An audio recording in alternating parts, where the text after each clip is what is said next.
Hey everybody, this is that 2000 Freightliner. You can see the cab's really nice and clean. Shifter booty ain't all tore up. A lot of the times the ones this age, you'd see that's all torn up. 161,000 miles, was rounded up to 162. We've showed you the crane working, guys. This thing has the inline 6 Caterpillar powerhouse. So we'll go ahead and release the park brake. This is the 5-speed. I'm just showing you the clutch. Has good travel. Everything's pretty much kind of right there. It starts about halfway. You can feel it start grabbing and everything.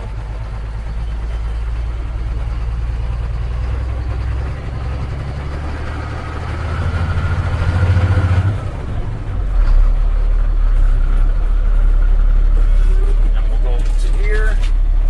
We'll go to reverse. Like I said, clutch has... Oh, got a vehicle come behind you guys. Clutch has really good travel, solid, goes into reverse, shifts the way it should. Guys, I really don't see any downfalls with this truck. I mean, being the 5-speed, it's not going to be a speed demon down the highway, but you've got all kinds of power with that Caterpillar engine in it. Runs down the road good, guys. Again, 161,000 miles on it. Got your PTO engage right here. Really nice truck.